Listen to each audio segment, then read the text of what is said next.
This story is brought to your ears by all our fantastic supporters on Patreon. To get in on the action yourself with bloopers, extras, and the occasional early story, join us at patreon.com/voiceofallmtg.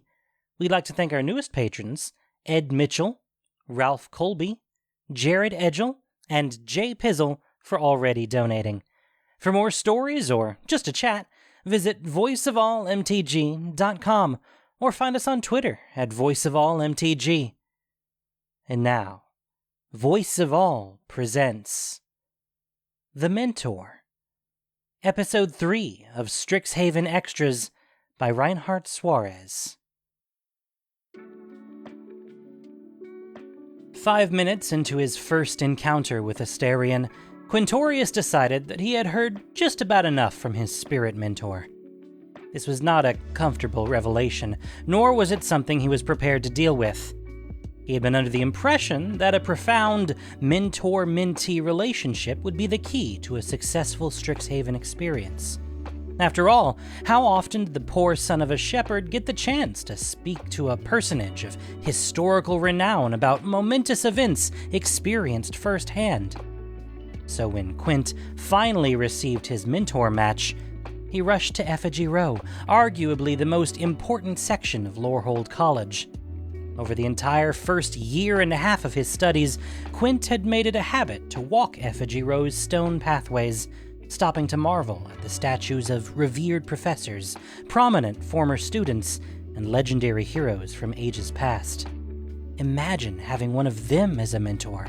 What kind of history could he learn from Gowanda the Bloodspiller and Zandril the Executioner? In life, these two warlords had been bitter enemies. Gowanda with her Thunder Riders, fearless orcish cavalry who united the steppe peoples under the seal of the Crimson Glaive, and Zandril, the core war hero who rallied the hardscrabble Hordeland fiefdoms. Their forces clashed on blood-soaked battlefields 3,000 years before any current Strixhaven students were born. Yet there they were in the present day, waiting to bequeath centuries of wisdom upon a lucky student. Quint never considered himself very lucky. Still, when he conjured his mentor's spirit into its statue for the first time, even he could not have anticipated the bulk of that initial conversation to be about scones. But it was, extensively, with brambleberry jam and clotted cream.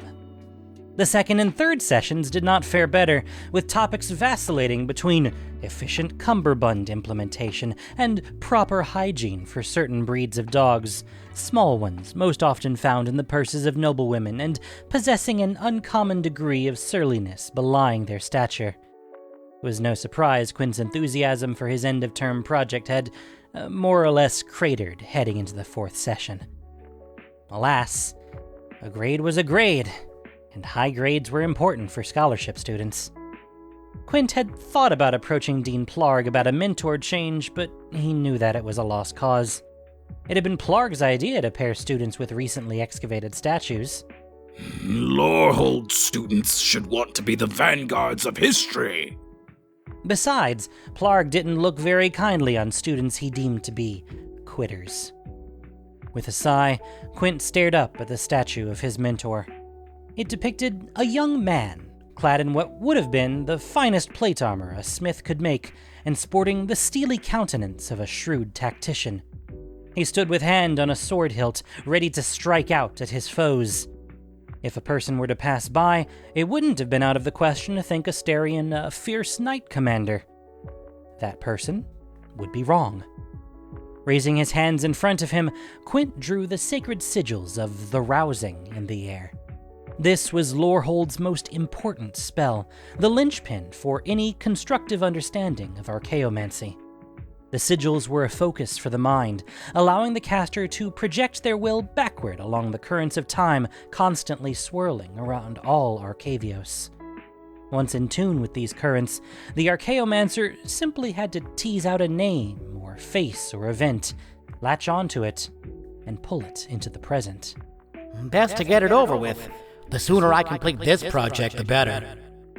Quint's stomach tightened and twisted inward as he reached the spell's crescendo. A bright burst of heatless flame engulfed the statue, filling the cracks in the stone with golden incandescence. No matter how many times Quint performed this spell, it was always accompanied by a sensation not unlike drinking sheep's milk after eating a bit too much prairie melon, though he had to wonder if his current queasiness could be attributed to the prospect of once again engaging with his mentor. Asterion stepped off his pedestal. Oh, Quint, my good Loxodon. I'd been thinking about your question from our last discussion, and my answer is, I absolutely would love to. Quint pulled out a journal from his pack and flipped to his notes. The last thing he'd written down were Asterion's ruminations on the pros and cons of parasol usage. I don't know what you're talking about. I would love to accompany you on a grand tour of your fine campus. Asterion pointed down the path toward the imposing spire of Colema Hall. Dozens of second years, some Quint tangentially knew, were busy doing the same thing he was doing, only with more significant historical figures. I thought you'd never ask. I didn't ask? Quint took a seat on the ground. How about we just talk? Every time we've met, we've done nothing but talk. Surely that's not all your project entails. How about getting to know each other? I think we know each other well enough. He pressed a pen to his journal page. Asterion started to pace. Very well. I suppose you want to know about my life, Where I lived, my genealogy then? Actually, I have all that information already. You do? The school has extensive records. After our last meeting, I figured I'd save us the trouble of remembering minor details. Quint turned back a few pages to the summaries he'd written up the previous day after scrounging the registry of accounts in Colema Hall. It was clear from the dust and the relatively good condition of the scrolls pertaining to Asterion and his family that he'd been the only person in several hundred years to look at them. Your father was Lord Tudamus of Pallid Reach, a province in the Central Vastlands. Your mother was Lady Crethia. Look at you! The student doing his homework. You had 2 first cousins on your mother's side, Pasiphae and Deianira. I never did like those two. Quite spoiled. And on your father's, just the one cousin, Achilles. His father, your Uncle Arboron, was a fairly well-known general, formerly in the employ of the last Jedalathian monarch. He was also called the Beast. On account of his smell more than his fighting prowess. Asterion stopped pacing and crossed his arms in front of Quint. Since you know so much, I cannot conceive of what more you need to ask me. It's about the end. Oh. A series of reports indicate that you were last seen leaving the school grounds, traveling toward Pillar Drop. A month later, a search party arrived, but a week of investigation came up empty. Your mother commissioned a monument to be erected next to a cave entrance. That's where the statue was found 2 months ago. Quint looked up from the page. Does this agree with what you remember? I don't see why my memories are important. You have your files. Accuracy in historical accounts is extremely important. Ah, I imagine that it would also contribute positively to your final grade, Yes. Would you believe me if I told you that, I can't quite recall. I remember up to a point, and then snatches, fragments, like blurs lit by torch flame. Quint closed his journal and placed it back into his pack. Then I suppose that's that. I think I have what I need from you. Thank you for your patience. Wait! Can you take me to this place where the statue was found? Quint stood and shook his head as he hoisted his pack onto his back. Spirit statues aren't permitted to leave Effigy Row. Says who? Well, says the rules. No statues outside of Effigy Row without permission from a Lorehold dean. I remember rules. They were around in my time, and you know who followed them? Cowards and fools. Quint glared at his mentor. It's important to follow the rules. Then what was the point of bringing me here? To tease me with all the possibilities and then say, not allowed or not possible? A couple of students leered as they walked past. If I get caught, I'd lose my job. Maybe even get kicked out of school altogether. Job? what is it that you do at this job? I help a team of researchers at a dig site. It helps pay for tuition. I respect that. Tell me more about this dig site. Well, if you must know, it's the cave where they found your statue buried under an ancient rock slide. We're fairly certain we'll find evidence that this school was built on top of the ancient city of Moragitsu-Kesh. Asterian's face twisted into a grimace, and a second later he was splayed onto the ground, laughing hysterically. You think Moragitsu-Kesh is anywhere within 100 leagues of this place? Are you mad? Well, it's not only me. Lots of experts think the same thing. Experts? More like con artists. Quint eyed his mentor. He wasn't the best at reading faces, but even the most exceptional mind mage would have a difficult time scrutinizing the stony countenance of a spirit statue. You don't know what you're talking about. I know enough not to mistake Xantifer for Moragitsu-Kesh. You have heard of Xantifer, haven't you? Descend the steps, O pilgrim, O wanderer. Of course Quint knew about Xantifer. All Loxodon on Arcavios knew the story of the famed lost city. Poor nomad children would tell each other their families' versions of the tale around nightly campfires. Treasure hunters of all persuasions sought the city out for its promises of fortune and glory. It did not surprise Quint that Asterian was aware of Xantifer. What gave him pause was the line of poetry his mentor had recited. How do you know the Canticle of Jed? Its authorship most often attributed to Xiron Jed, the last Loxodon emperor, the Canticle of Jed had persisted through the ages as a prayer in times of distress, a meditation for Loxodon in dire circumstances. A little Loxodon told me. Well, he was quite large. Viz Svoknol, my childhood caretaker. I know many of the tales, including the one of your lost city. What do you think I was doing out here all that time ago? One does not simply venture into forlorn caves for his health. Probably the opposite, really. Xantifer? At Pillar Drop? Yes, my prehensile-nosed friend. There's a lost city to discover, and you are just the Loxodon to do it. Think of it as your, responsibility.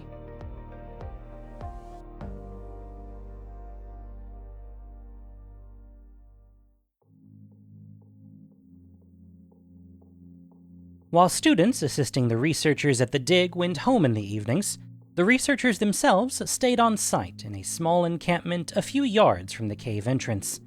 This allowed them to continue their efforts at cleaning and identifying artifacts, as well as deliberate the significance of finds, which promoted camaraderie and ensured that knowledge was properly disseminated among the experts responsible for documenting significant finds for the Lorehold repositories. Fortunately for Quint and his unauthorized companion, this excavation was not the one they had set out to explore. Unfortunately, they would have to pass through the camp en route to their destination. They watched from behind an outcropping as the camp bustled with activity. Quint spotted Professor Hoffrey Ghostforge, the project lead, warming himself by the fire and staring outward into the star-speckled expanse of sky while he braided his beard. Ha! The fools won't find anything in that hole. They're not fools. Well, that's where they found you. Well, your statue, under several tons of rock. My mother was never good at geography. Besides, I've been in that cave, and I assure you that there is nothing more of interest in it. That was 600 years ago. That proves my point. Sure, you'll find a few shards of pottery, a rusted weapon or two, probably left by travelers as a practical joke on blowhards like your professors. He pointed to a dark area outside of the firelight and next to a cliff wall. We can hide in the brush and make our way round. Quint third-guessed himself, having already second-guessed himself on the way up to Pillar Drop. Despite Asterian's derision, Strixhaven's rules were clear, as all good rules were. If he got caught sneaking Asterian off campus, he'd be in a position similar to that of 2 years before, when Commandant Huerti Costamble of Rundlestrom Military Academy levied every threat he could think of to Quint's physical health, the health of his family, the honor of his father, and the countless generations of Loxodon who would emanate from his line. How did an insignificant runt like you best free of my best cadet? Costamble had screamed across a desk strewn with all manner of edged weaponry. For his part, Quint stayed silent. Nothing he said in that room to that individual, a fellow Loxodon notwithstanding, would have saved him. The truth was Quint had no hope of defending himself from the three brutes who'd decided that it was his day to be hazed. No physical hope, at least. Luckily, he'd always known that he could cause things to move, to twist and turn, to suddenly fall at opportune times. At home, he'd used these magical gifts to stop runaway sheep from straying too far from the flock. One time, he prevented his father from falling into a well by causing the cover to snap shut. It was a fairly simple matter to reach out and drop a wall banner on the head of one attacker, suddenly undo another's bootlaces, and cause the last one to trip, fall, and break his arm. He liked to think of it as extending his own clumsiness to others. Quint's talents and his magnanimity did not endear him to his instructors. Expelled read the piece of paper he was given before being shown out. Quint, are you ready? What if we get caught? Quint couldn't help but imagine his parents' faces if he returned home in shame again. Last time, it had cost them a useless suit of armor and weapons. This time, it would arguably be worse. They'd lose any notion that Quint had a destiny outside of herding sheep. Oh, don't think that way. Life is about risk. Let's go. Asterion led the way, and Quint had no choice but to follow. They ducked into shadows and slowly made their way around the camp. As they reached the halfway point to the trail that led down and around a lower cliff, Quint's toe snagged on a root jutting up from the ground. Before he could grab onto a branch, he stumbled forward and slammed onto the ground. Worse was his pack, which flipped open, spilling out his papers and tools onto the rocky terrain. Who's there? A voice called out from the group huddled around the fire. Quint grimaced. What was that comment on his expulsion report? Ah, yes. Quintorius canned as a coordination of an elderly pack beast. One blind of both eyes and riddled with parts. While he wouldn't have put it quite that harshly, Quint had to admit that he wasn't exactly the lightest on his feet, even for a Loxodon. He looked over to where Asterion was, only to find him gone. Turning his head, he spied a member of the research team approaching his location, torch held aloft. By the time he got up to his feet, Quint saw that it was Professor Ghostforge himself. Quintorius? Why are you not back at campus? Thinking fast, Quint got onto his knees and began to haphazardly throw his belongings back into his pack. Yes, I should be at campus, sir. Explain yourself. His professor eyed him in a way that made Quint feel uncomfortable. Hoffrey had gained acclaim at Strixhaven for rousing spirits of the dead even without a material focus like a statue. How else could he accomplish that without having keen insight into others, including knowing when people were clumsily dodging direct questions? I forgot some tools at the site. Hoffrey looked down and towed the mess of picks and brushes Quint was stuffing into his pack. You mean those? No. I mean my other set, the good one.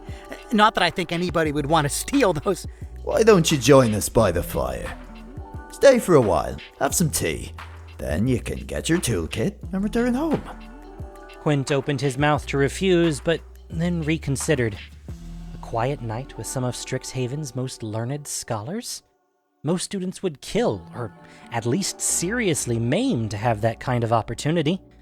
These professors were active practitioners, not like the fat, retired generals at Rundlestrom drilling cadets on battlefield maneuvers they themselves hadn't executed in decades. Having any time with them outside of an official capacity was rare and valuable. He wanted to take it, to learn what it was like to be a successful archaeomancer, a successful person in the world. On the other hand, if there was a possibility that Xantiphar was right under their feet, Quint wanted to be the one to find it. He thought about how Costamble dismissed him, and then imagined his face if he found out that Quintorius Cand was the one responsible for returning Xantiphar to the Loxodon people. He thought about the pride his mother and father would feel, how others would revere their family. That's what he wanted. I should be getting back. I appreciate the offer. This isn't about your tools, is it? How are things with your mentor coming? Still a disappointment? Well, you know... You remember Sialogma, right? Sialogma of Valdrasheen was not a name any Lorehold student could forget. In life, she had been a celebrated scholar, responsible for some of the most revered illuminated histories, including Ichor and Iron, Dialogues from the Blood Age, a required text in Dean Plark's course on military tactics. In death, she was, among other things, Hoffrey's assigned mentor back when he was a young Lorehold student newly transferred from Prismari College. We didn't see eye to eye, ever. What did she say about me? Oh, yes. I was informed that you had artistic experience, but what I got was a hopeless dullard who besmirches the entire pursuit of creativity. I wish nothing but ill fates for you and your distant kin. All because I couldn't tell mauve from turquoise. Well, those are very different colors. Indeed. Will you be okay going back to campus? I think so. You know, you can talk to me anytime. So many think they're alone. I know I did. I will. I'll be okay. Hoffrey nodded and proceeded back toward the fire. If Quint had any conventional mentor at Strixhaven, Hoffrey would have been it. How was it that someone not much older than Quint had more wisdom than a spirit who had existed for hundreds of years? Quint finished gathering up his belongings, only to turn around and see Asterion waving his hand from behind a patch of shrubs. He hurried back to the darkness where his mentor was crouching low to the ground. Deft talking there, Quint. Now, on to bigger and better things, Bigger and better things.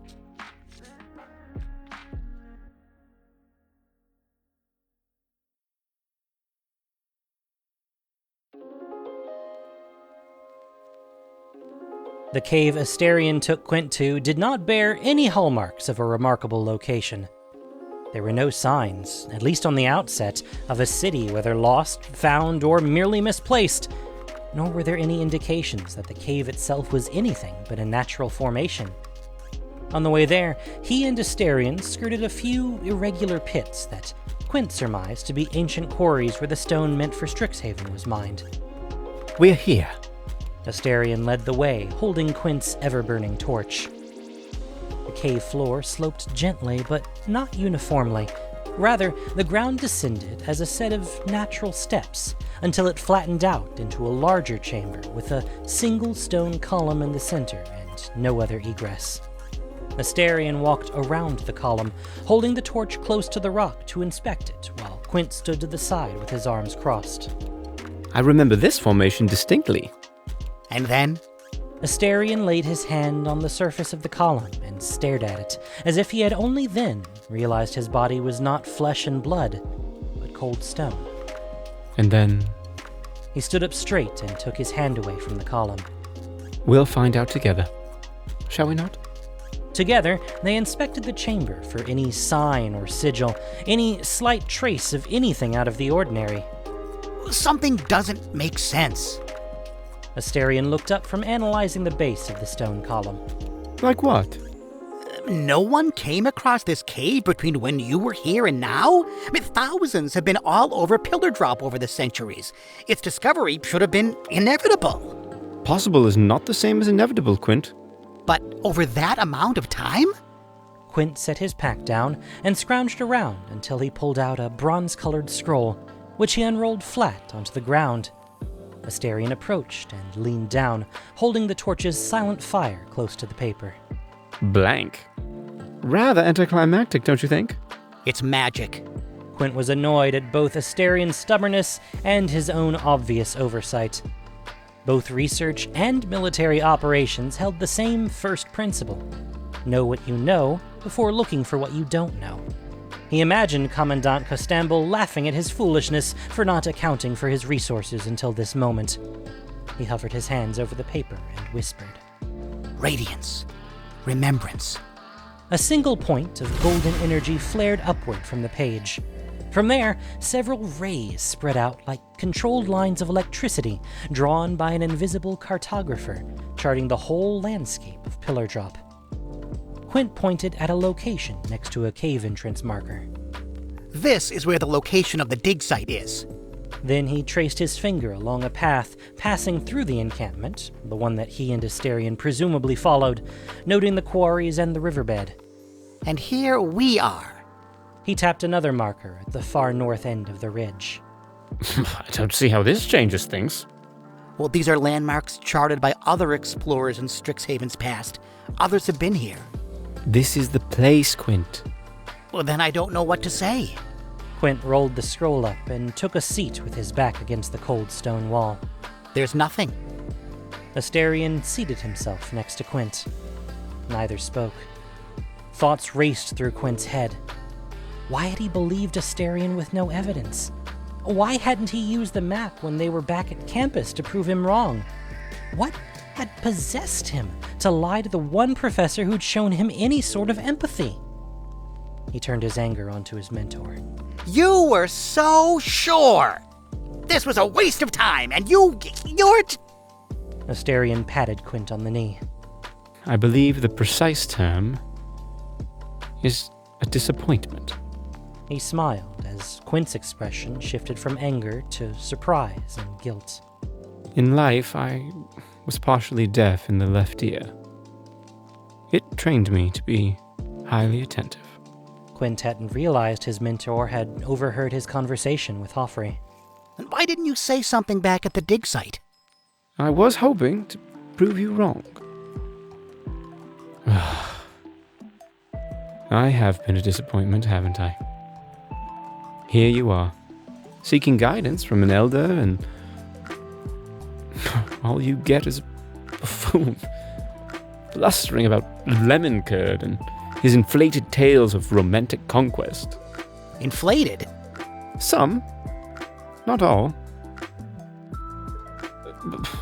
But you must believe me, that Xantifer is something I am not exaggerating about. That is the truth. I don't believe you're lying. I just think you're mistaken. Viz wasn't mistaken. You must have been close to him. A human being close friends with a Loxodon wasn't anything too remarkable in the present day. Quint only had to walk around campus to see vampires, horror, and goblins engaged in the everyday together. But in Asterion's time, a noble like him befriending a grizzled Loxodon veteran from the wars was no small victory. His reputation only stood to lose from associating with a rustic yokel who could not possibly understand the nuances of finer society. At least, that's how Asterion's contemporaries would have perceived it. That friendship was a quiet explosion, one that provided the foundation for Strixhaven to become a refuge for all. Viz was a good man. But everyone has a past. Some celebrate theirs, others run away. Viz, he cared for me until I took over my father's lordly duties when he became too infirm to travel. I visited towns, administered to village councils, that sort of thing. I wasn't very suited to it.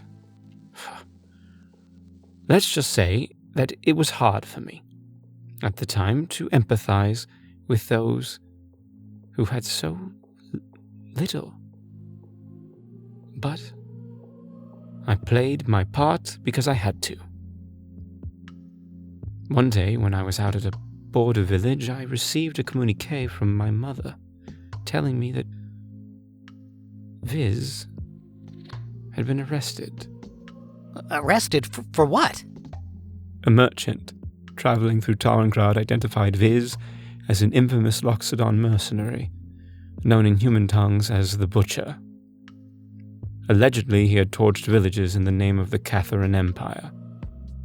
Then turned around and did the same for its various enemies. By the time I reached Tarangrad, it was too late. Viz had been placed into the stockade in the town square. For 3 whole days, they left him stripped and humiliated. No food, no water. The people, they went about their business, ignoring his cries. They chatted with their friends, bought goods at the central market, mused about the weather, while he slowly grew quieter and quieter, until he was silent. Afterward, his body was dumped into an unmarked pauper's grave. Why didn't your father intervene? Oh, he did. The townspeople demanded that a hobbled old man do his lordly duties and pronounce a sentence. Far be it for a man of the people to refuse, right? When I confronted him, he wouldn't give me an answer as to why he condemned Viz to death. Only that he was bound to the law. These are the rules, he insisted. Stories like this one didn't make it into grand historical epics. Minor nobles and arms for hire had been around as long as people had been vying for power. Most never warranted an entry in a historian's encyclopedia. Certainly, someone like Siologma wouldn't waste ink writing the names of Asterion or his family, let alone a servant who'd been pilloried. Lorehold students wouldn't learn about Asterion's story in any class they took, no matter how advanced. I don't know if Viz did those things. I'd like to believe that he didn't. But even if he did, he deserved his say instead of a summary judgment. When the rules are unjust, Quint, they make us into tyrants. I left that day never to return. One way or another, I was going to make up for my father's crime. Finding Xanthophyr in Viz's name seemed like a good first step. Quint stood up and extended his arm down to his mentor. Well, maybe we're overlooking something. Asterion took Quint's hand and pulled himself up. You believe me? I believe in the possibility.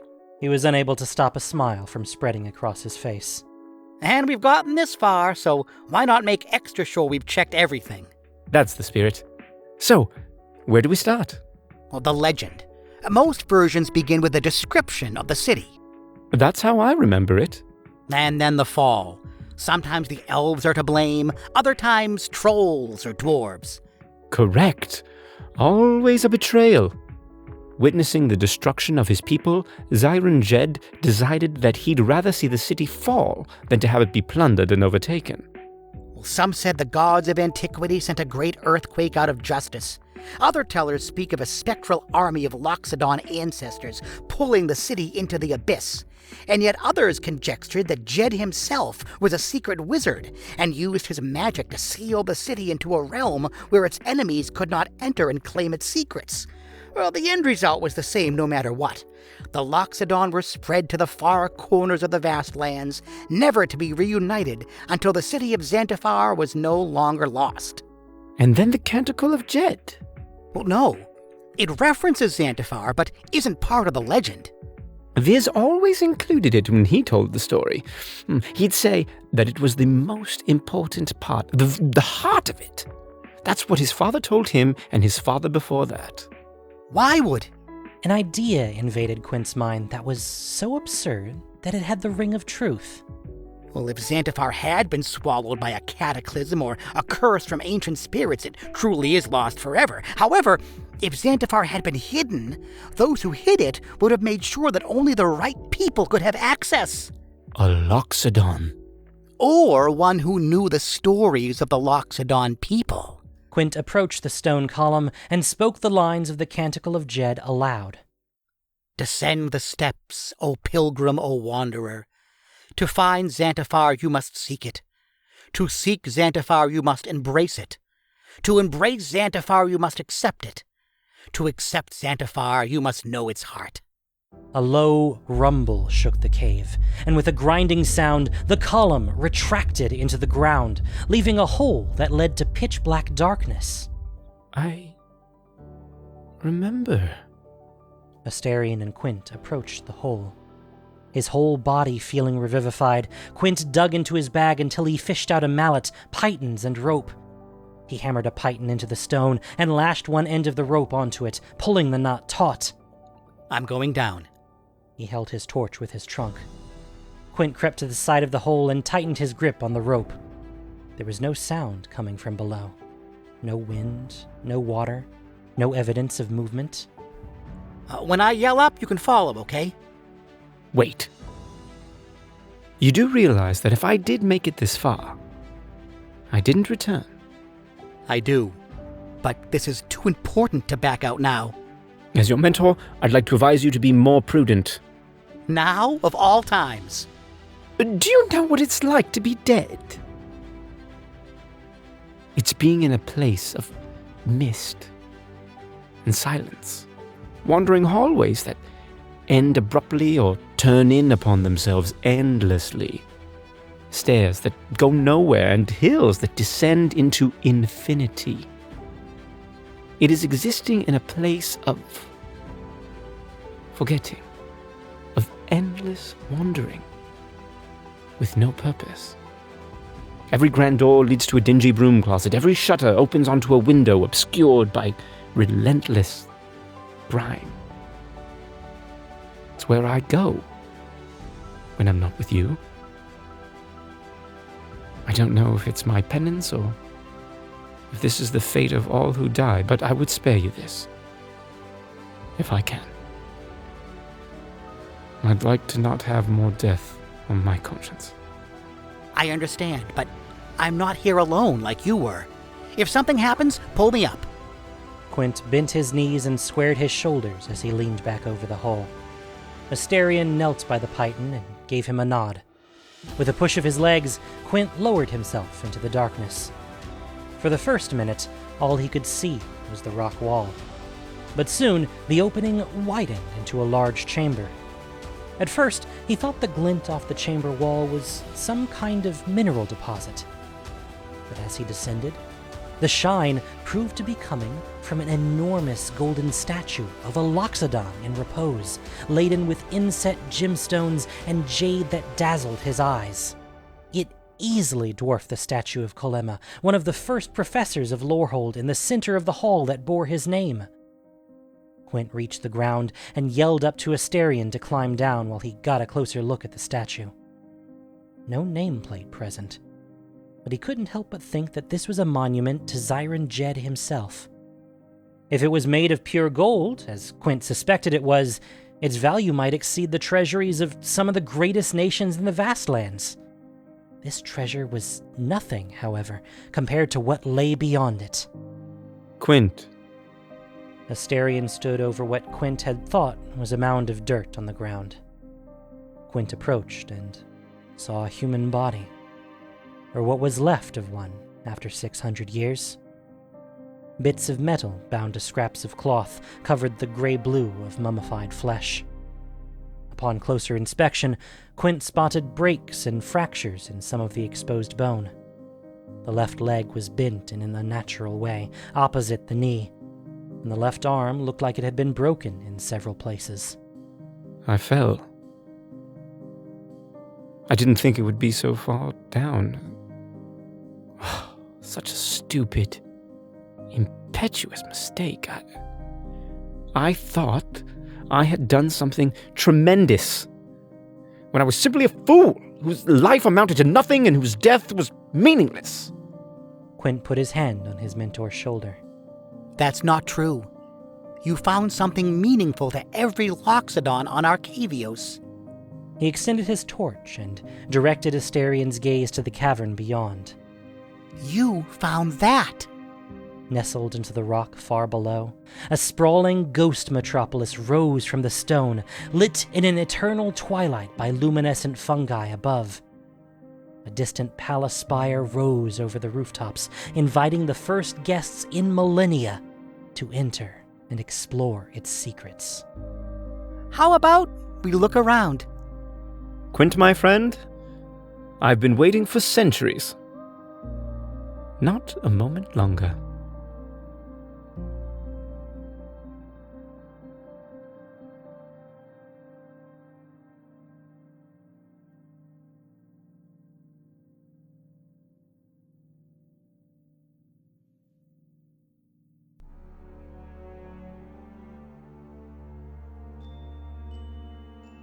Thank you for listening to this production of Voice of All. As listener-supported entertainment, we rely on you not just for the voices of the characters, but also to keep us going and growing. If you enjoyed what you heard, please support us by reviewing and following us on your favorite podcast apps or YouTube, or just plain sharing with your friends. You can also support us financially on Patreon for exclusive perks. The Mentor was written by Reinhardt Suarez. The podcast was produced and edited by Gendo Okeshi, with sound editing by Noxshade. This week's story featured the voice talents of Ray O'Hare, Michael Badgley, Auntie Rivet, Sam Parrish, and Jake Everett.